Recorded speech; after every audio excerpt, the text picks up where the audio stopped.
எப்படிதான் தூப்புகளை விடுவாங்களோ தெரியல.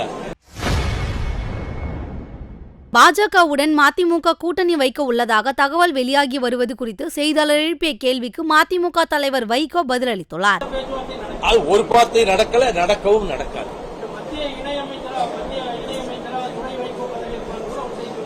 எப்படிதான் தூப்புகளை விடுவாங்களோ தெரியல.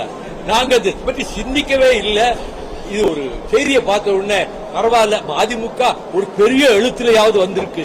பேப்பர்ல நமக்கு ஒரு மூலையில 4 பேர் போடுவாங்க, தலைப்புல வந்திருக்குன்னு அந்த ஒரு சந்தோஷம் தானே தவிர அந்த மாதிரி எல்லாம் போய் பேரம் பேசுற வழக்கம் எங்ககிட்ட இல்ல. வெளிப்படையா ஓபன்னஸ் இப்படியா சொல்லிடுவோம் அப்படின்னா அது யாரும் பேசல. எங்க கிட்ட பேசுற தைரியம் யாருக்கும் வராது.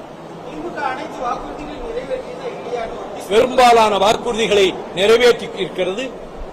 கொடுக்கப்படாத வாக்குறுதிகளை, புதிய திட்டங்களை, இன்னோவேட்டிவ் ஸ்கீம்ஸ் அவர் கொண்டு வந்து நாளும் அறிவிப்பதனால் தான் மக்கள் மன்றத்தில் தாய்மார்கள் மத்தியில், அதிலும் குறிப்பாக அவர்கள் மாதந்தோறும் கொடுக்கின்ற அவர்களுக்கான உதவித்தொகையும், பேருந்துகளிலே இலவசமாக பயணிக்கலாம் என்ற முடிவும் மிகவும் கவர்ந்திருக்கிறது தாய்மார்களை.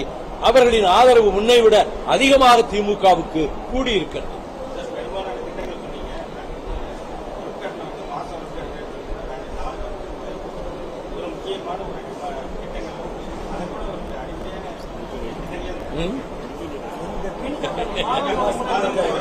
நிதி நெருக்கடியில் மத்திய அரசு நிதியை கொடுக்காமல் தடுப்பதால் திட்டங்களை நிறைவேற்றுவதற்கு நிதி இல்லாமல் தவிக்கிற வேளையில், அந்த சூழ்நிலையில் அவர்கள் இந்த மின்கட்டணத்தை உயர்த்தியிருப்பதாக செய்தி வந்திருக்கிறது.